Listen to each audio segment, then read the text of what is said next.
Hello అండి. ఈరోజు మనం ప్రిపేర్ చేసుకునే రెసిపీ దాదాపుగా అందరికీ తెలిసిన రెసిపీయే. అదే అండి వెజిటేబుల్ పులావ్. అందరికీ తెలిసిన రెసిపీ అయినా సరే ఒక్కొక్కళ్ళు ఒక్కోలా ప్రిపేర్ చేస్తారు కదా. సో నేను ఎలా సింపుల్గా ప్రిపేర్ చేస్తానో చూసేసేయండి. అదే అండి, కొంతమంది ఏమో అందులో పసుపు, కారం, అలాగే గరం మసాలా పౌడర్ అన్నీ వేసి చేస్తారు కదా. నాకెందుకో అలా నచ్చదు. నేనైతే ఇలా సింపుల్గా ప్రిపేర్ చేస్తాను. అలాగే ఈ వెజిటేబుల్ పులావ్ దీంతో కాంబినేషన్గా రైతా చాలా బాగుంటుంది. సో ఆ రైతా కూడా పుల్లని పెరుగుతో అయినా సరే ఫ్రెష్గా ఆ పులుపుదనం ఎక్కడా తెలియకుండా ఎలా ప్రిపేర్ చేసుకోవాలో నేను చూపిస్తాను. సో వీడియో లాస్ట్ వరకు చూసేయండి. సో మనం ప్రాసెస్లోకి వెళ్తే ముందుగా స్టవ్ వెలిగించుకొని ఒక కుక్కర్ గిన్నె పెట్టుకొని అందులో 4 స్పూన్స్ ఆయిల్, 2 స్పూన్స్ నెయ్యి వేసుకొని అది కొంచెం వేడెక్కిన తర్వాత 2 ఎండుమిర్చి అలాగే 1/2 స్పూన్ జీలకర్ర వేసుకొని వేయించుకోవాలి. అవి వేగిన తర్వాత వీడియోలో చూపించిన మసాలాలన్నీ వేసుకొని ఫ్రై చేసుకోవాలి. ఈ మసాలాల కోసం నేను 2 బిర్యానీ ఆకులు, అలాగే 1 స్టార్ పువ్వు, 1 అనాస పువ్వు, 6 నుంచి 8 వరకు లవంగాలు, 3 యాలకులు, 1 ఇంచు దాల్చిన చెక్క, అలాగే 1/2 స్పూను షాజీరా కూడా వేసి వేయించుకున్నాను. ఈ మసాలాలన్నీ మంచిగా వేయించుకున్న తర్వాత ముందుగానే కడిగి పెట్టుకున్న పుదీనా ఆకులు 10 నుంచి 15 తీసుకొని అందులో వేసుకొని ఫ్రై చేసుకున్నాను. నేనైతే పుదీనా ఆకులు ఖచ్చితంగా ఆయిల్లోనే ఫ్రై చేస్తాను. ఎందుకంటే ఆ ఆయిల్లో ఫ్రై చేయడం వల్ల ఒక డిఫరెంట్ ఫ్లేవర్ యాడ్ అవుతుంది పులావ్కి. సో అది నాకు చాలా నచ్చుతుంది.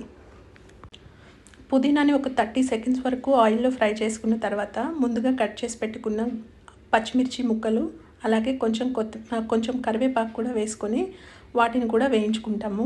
అవి మంచిగా వేగిన తర్వాత ముందుగానే కట్ చేసి పెట్టుకున్న ఆనియన్స్ని కూడా వేసుకొని అవి గోల్డెన్ బ్రౌన్ వచ్చే వరకు ఫ్రై చేసుకుంటాం అన్నమాట.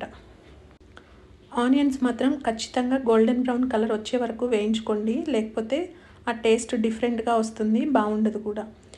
ఆనియన్స్ గోల్డెన్ బ్రౌన్ వచ్చిన తర్వాత 1 స్పూను జింజర్ గార్లిక్ పేస్ట్ వేసుకొని ఒక 30 సెకండ్స్ నుంచి 1 మినిట్ వరకు ఆ పచ్చిదనం అంతా పోయే వరకు ఫ్రై చేసుకోండి. ఆ తర్వాత ముందుగానే కట్ చేసి పెట్టుకున్న 2 టమాటోస్, 2 లేదా 3, నేనైతే ఇక్కడ స్మాల్ టమాటోస్ 3 తీసుకున్నాను. మీరు టమాటో సైజుని బట్టి 2 లేదా 3 తీసుకోవచ్చు. అలాగే ఈ పులావ్కి అంతా సరిపోయినంత సాల్ట్ కూడా వేసుకున్నాను. నేనైతే ఇక్కడ 2 స్పూన్స్ వేసుకున్నాను. సాల్ట్ కూడా వేసుకున్న తర్వాత ఆ కుక్కర్ మూతని తిప్పి పెట్టేసేయండి. అప్పుడు ఈ టమాటోస్ ఒక 5 నిమిషాల పాటు ఉడికించారంటే అవి మెత్తగా అయిపోతాయి. అవి టమాటోలు కూడా మెత్తగా అయిపోయిన తర్వాత మన దగ్గర ముందుగా కట్ చేసి పెట్టుకున్న వెజిటేబుల్స్ అన్నీ వేసేసుకుందాము. నేనైతే ఇక్కడ 1 కప్ పొటాటో, అలాగే 1/2 కప్పు పచ్చి బఠానీలు, అలాగే 1 కప్పు బీన్స్, ఇంకా 1 కప్పు క్యారెట్ కూడా యాడ్ చేసుకున్నాను. సో నేనైతే ఈ వెజిటేబుల్స్ అన్నీ కొంచెం ఎక్కువ క్వాంటిటీలోనే తీసుకున్నానండి. లైక్ నేను తీసుకున్న రైస్ ఆల్మోస్ట్ 250 గ్రామ్స్ నుంచి 300 గ్రామ్స్ వరకు ఉంటుంది. నేను తీసుకున్న వెజిటేబుల్స్ మాత్రం ఒక 700 నుంచి 800 గ్రామ్స్ వరకు ఉంటాయన్నమాట. ఆ వెజిటేబుల్స్ అన్నీ వేసిన తర్వాత ఒకసారి మంచిగా కలిపేసుకొని మళ్ళీ ఆ కుక్కర్ మూతను తిప్పి పెట్టేసేయండి. అవి ఒక 15 నిమిషాల పాటు మగ్గనివ్వాలన్నమాట. అవి మగ్గేలోగా మనం రైతా ప్రిపేర్ చేసేసుకుందాము. నేను ముందుగానే చెప్పాను కదండి, ఇక్కడ పుల్లని పెరుగు తీసుకున్నాను నేను రైతా కోసం. ఆ పుల్లని పెరుగులో 1 గ్లాసు కాచి చల్లార్చిన పాలు తీసుకున్నాను. పాలు మాత్రం ఖచ్చితంగా చల్లారినవే ఉండాలి, వేడిగా ఉంటే బాగోదు. సో ఆ రెండింటిని మంచిగా చిలికేసుకొని అందులో ముందుగా కట్ చేసుకున్న ఆనియన్స్, పచ్చిమిర్చి, అలాగే కొత్తిమీర కూడా వేసుకున్నాను. దాంతోపాటు రుచికి సరిపోయినంత సాల్ట్ కూడా వేసుకున్నాను అనమాట. సో నేను వేసుకున్న ఆనియన్స్ అయితే ఇక్కడ రైతాలో ఎక్కువ అయ్యాయి అనిపించింది, అందుకే మళ్ళీ పెరుగు చిలికేసుకొని యాడ్ చేసుకొని మొత్తం కలిపి పక్కన పెట్టేశాను. ఇప్పుడు మన రైతా రెడీ అయిపోయింది. ఇప్పుడు మనం కుక్కర్ మూత తీసి చూస్తే మనం ముందుగా వేసుకున్న కూరగాయలన్నీ మగ్గిపోయి ఉంటాయి. సో ఈ కూరగాయలకి నేను ఇప్పుడు వాటర్ యాడ్ చేస్తానన్నమాట. నేను వీడియోలో చూపించిన గ్లాస్తో 1 గ్లాసు రైస్ తీసుకున్నాను. సో దాంతో నేను 2.5 గ్లాసెస్ ఆఫ్ వాటర్ తీసుకున్నాను అనమాట. ఎందుకంటే 2 గ్లాసెస్ ఆఫ్ వాటర్ ఏమో రైస్ ఉడకడానికి సరిపోతుంది ప్రెషర్ కుక్కర్లో. అలాగే ఒక హాఫ్ గ్లాస్ ఏమో వెజిటేబుల్స్ అవన్నీ చాలా వేసుకున్నాను కదా, అవి ఉడకడానికి సరిపోతుందన్నట్టు 2.5 గ్లాసులు వాటర్ వేసుకున్నాను. మీకు కావాలంటే ఇంకొంచెం తగ్గించి వేసేసుకోండి.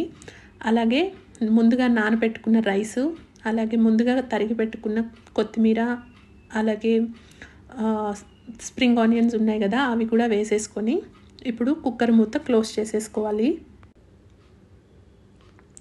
కుక్కర్ మీద క్లోజ్ చేసుకున్న తర్వాత దాని మీద వెయిట్ పెట్టేసేయండి. వెయిట్ పెట్టేసి ఒక విజిల్ వచ్చిన తర్వాత సిమ్లో పెట్టేసి ఇంకొక 2 విజిల్స్ రానివ్వండి. ఆ తర్వాత స్టవ్ ఆఫ్ చేసేసుకోండి. స్టవ్ ఆఫ్ చేసుకున్న తర్వాత ఒక 15 మినిట్స్ మాత్రం 15 నుంచి 20 మినిట్స్ వరకు ప్రెషర్ పోయే వరకు అలా వదిలేసేయండి. కంగారు పడి దాన్ని సింక్ కింద పెట్టి ఆ వాటర్ పోస్తే ప్రెషర్ పోద్ది అన్నట్టు అలా చేయకండి. అవన్నీ చాలా డేంజర్ పనులు. 20 మినిట్స్ తర్వాత నేను మూత తీసి చూస్తే పులావ్ ఇలా ఉంటుంది మీకు. ఇంకేముంది, దాన్ని ప్లేట్లో సర్వ్ చేసేసుకొని తినేసేయడమే. సో ఎంతో healthy and tasty veg pulao ready అయిపోయింది. మీకు కనుక వీడియో నచ్చితే ఛానల్ని సబ్స్క్రైబ్ చేసుకొని వీడియోని లైక్ చేసి షేర్ చేయండి. Thank you for watching.